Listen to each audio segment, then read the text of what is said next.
दोस्तों, आप सबका हार्दिक स्वागत है हमारे YouTube चैनल मेडिकल ज्ञान में। और आज हम बात करेंगे पायरोक्सिजेन डीटी टेबलेट के बारे में, आपको जानकारी देंगे।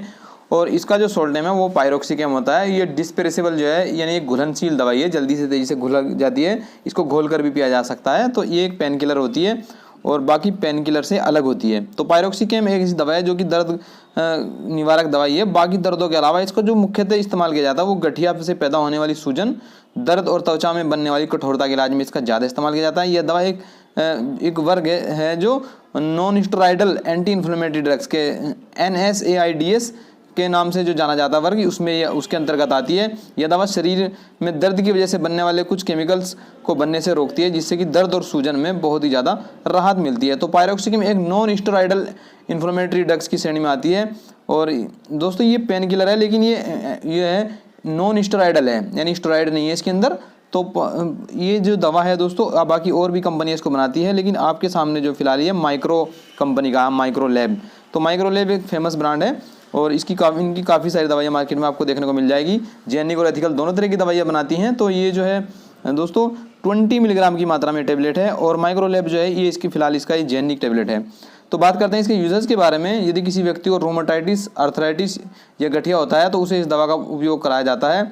और इस बीमारी में जोड़ों में दर्द, कठोरता आ जाती है, जिसे स्टेफनेंस कहते हैं। ऐसी स्थिति में दर्द और सूजन के लिए चिकित्सक द्वारा यह दवा दी जाती है। यदि किसी व्यक्ति को हड्डियों से संबंधित बीमारी जैसे ऑस्टियोपोरोसिस, ऑस्टियोआर्थराइटिस है तो उसमें भी रोगी को काफ़ी दर्द और स्टेफनेंस रहता है, वहाँ पर भी डॉक्टर द्वारा इसे बहुत ज़्यादा प्रिस्क्राइब किया जाता है। यदि कोई महिला है जिसे मासिक धर्म के समय बहुत ज़्यादा दर्द हो रहा है, खासतौर से पीठ में और हिप्स जॉइंट यानी कूल्हों के जोड़ में, तब भी इस दवा की देने की सलाह दी जाती है। यदि किसी को कोई मेजर सर्जरी होती है तो इस स्थिति में उसका जो दर्द है वो काफ़ी बढ़ जाता है, तो वहाँ पर भी उस दवा को इस्तेमाल कराया जाता है।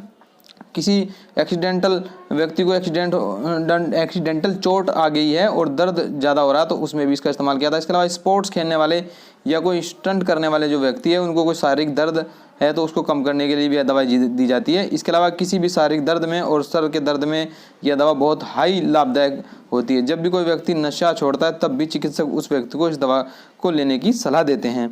तो ये बहुत ही ज़बरदस्त जो है काम करती है। और इसके अलावा इस प्रक्रिया में होता है, जब कोई व्यक्ति नशा छोड़ता है, जैसे मांसपेशियों को में दिक्कत होती है, उस व्यक्ति को उसके नशीले पदार्थ की, चाहे वो अफीम की और शराब की आदत है जो पड़ चुकी है, उसके शरीर को उस पदार्थ की आदत होती है, तो उसे छोड़ते ही उसकी मांसपेशियों में दर्द शुरू हो जाता है और उस दर्द को ख़त्म करने के लिए दवा दी जाती है। लेकिन इसके अगर बात करते हैं, ये इसके कुछ फ़ायदे हैं यानी, और बात कर लेते हैं इसके कुछ साइड इफ़ेक्ट के बारे में।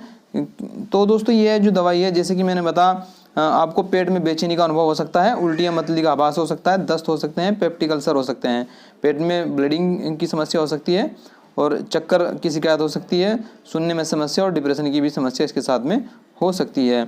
और अगर इसके डोजेज की बात करता हूँ तो यदि रोगी अफीम या शराब का नशा छोड़ रहा है तो उसे दिन में 2 बार भी इसे दिया जा सकता है 20 मिलीग्राम की मात्रा में। और इस दवा को स्पेशली आप खाने के बाद ही लें, क्योंकि खाने के पहले लेने से आपको एक गैस्ट्रिक की समस्या कर सकती है। और ऐसे ये जो दवाई है DT और MD फार्म में तो आती है, पर यदि आप DT को पानी में घोल कर लेंगे तो यह बहुत जल्दी असर दिखाएगी। जैसे कि मैंने बताया, डिस्पेरेबल होती है। और इस दवा को दूसरे पेन किलर के साथ भी ले सकते हैं, पर दूसरी दवाई को दिन में 2 बार या 3 बार दिया जाएगा और पायरोक्सिकेम को दिन में 1 बार ही दिया जाएगा। इसे एक स्पेशली फॉर्म में ही दिया जाता है। और इस दवा को बगैर चिकित्सक की सलाह के नहीं लेना चाहिए, क्योंकि इसके बहुत सारे दुष्प्रभाव भी हो सकते हैं।